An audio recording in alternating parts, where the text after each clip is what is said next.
আজি কৃষ্ণগুৰু সেৱা আশ্ৰমৰ প্ৰতিষ্ঠা দিৱস। বৰ্তমানৰ গুৰু কৃষ্ণ প্ৰেমানন্দ প্ৰভুৰ 50 সংখ্যক জন্ম জয়ন্তীও আজি। 1974 চনৰ ৰাস পূৰ্ণিমাৰ আজিৰ দিনটোতেই কৃষ্ণগুৰু প্ৰভু ঈশ্বৰৰ ঔৰসত জন্মগ্ৰহণ কৰিছিল বৰ্তমানৰ কৃষ্ণগুৰু সেৱা আশ্ৰমৰ গুৰুজনা গুৰু কৃষ্ণ প্ৰেমানন্দ প্ৰভুৰ। আজিৰ এই বিশেষ দিনটোত সেৱা আশ্ৰমত এক উলহ মালহৰ পৰিৱেশ বিৰাজ কৰিছে। পুৱা 6 বজাত গুৰুজনাই ভকতাই সম্বন্ধিতে সুবৰ্ণ কোৰৰ পৰা পানী তোলা পৰ্বৰ পাছতে আৰম্ভ হয় দিনজোৰা মাংগলিক কাৰ্যসূচী। তাৰ পাছতে উলিওৱা হয় এক আধ্যাত্মিক সম্প্ৰীতিৰ যাত্ৰা। উল্লেখ্য, এইবাৰ 50 সংখ্যক প্ৰতিষ্ঠা দিৱস 3দিনীয়া কাৰ্যসূচীৰে উদযাপন কৰে। দেশৰ আন 108খন শাখা সেৱা আশ্ৰমতো এই বিশেষ দিনটো উদযাপন কৰা হয়। পূৰ্ণিমা এই ৰাসৰ পৰাই ৰসৰ সৃষ্টি হয়। কি ৰস? ভক্তি প্ৰেমৰ ৰস। এই ভক্তি প্ৰেমৰ ৰসত নিমজ্জিত হৈ গোপিনীসকলে ভগৱন্ত শ্ৰীকৃষ্ণৰ লগত ৰাসলীলাত নিমজ্জিত হৈছিল আৰু নিজে তৰি আনকো তৰাৰ পথ দেখুৱাই গৈছে।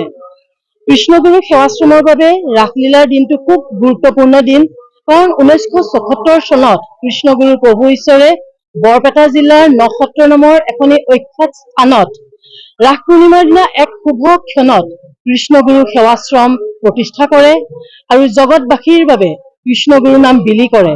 আৰু তেতিয়াৰ পৰাই আধ্যাত্মিকতাৰ প্ৰাণকেন্দ্ৰ হৈ আছে কৃষ্ণগুৰু সেৱাশ্ৰম।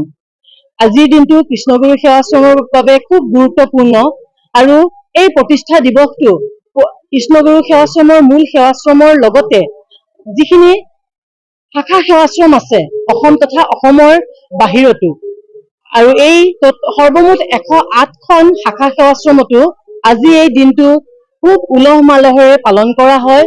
আমি আপোনালোকক জানিবলৈ দি খুব আনন্দিত হৈছো যে কৃষ্ণগুৰু সেৱাশ্ৰমৰ প্ৰতিষ্ঠা দিৱসৰ লগতে এই দিনটো আমাৰ বৰ্তমানৰ গুৰুজনা গুৰু কৃষ্ণ প্ৰেমানন্দ প্ৰভুৰ জন্ম জয়ন্তী হিচাপেও পালন কৰা হয়।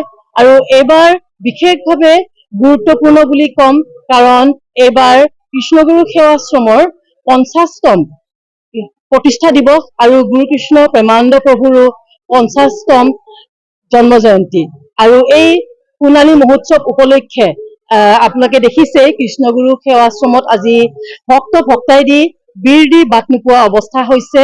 আজি ৰাতিপুৱা 5:30 বজাত গুৰু কৃষ্ণ প্ৰেমানন্দ প্ৰভুৱে ভক্তসকল সমন্বিতে সুবৰ্ণপুৰত পানী উঠাবলৈ গৈছিল আৰু পানী তুলি গোটেই আশ্ৰম চৌহদতে সেই পানী ছিটাইছে।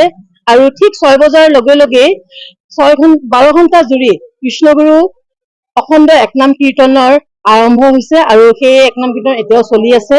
এই প্ৰতিষ্ঠা দিৱসৰ লগত সংগতি ৰাখি আজি এক আধ্যাত্মিক সম্প্ৰীতি যাত্ৰা উলিওৱা হৈছিল, য'ত প্ৰায় 3500 দুচকীয়া আৰু 4চকীয়া বাহনে অংশগ্ৰহণ কৰিছে। আৰু গধূলিৰ লগে লগে গোটেই আশ্ৰম চৌহদতে বন্তি প্ৰজ্বলন কৰা হ'ব। ইয়াৰ লগতে আমাৰ যিসকল ভক্তা আছে তেখেতসকলেও নিজ নিজ গৃহত আজি বন্তি প্ৰজ্বলন কৰিব।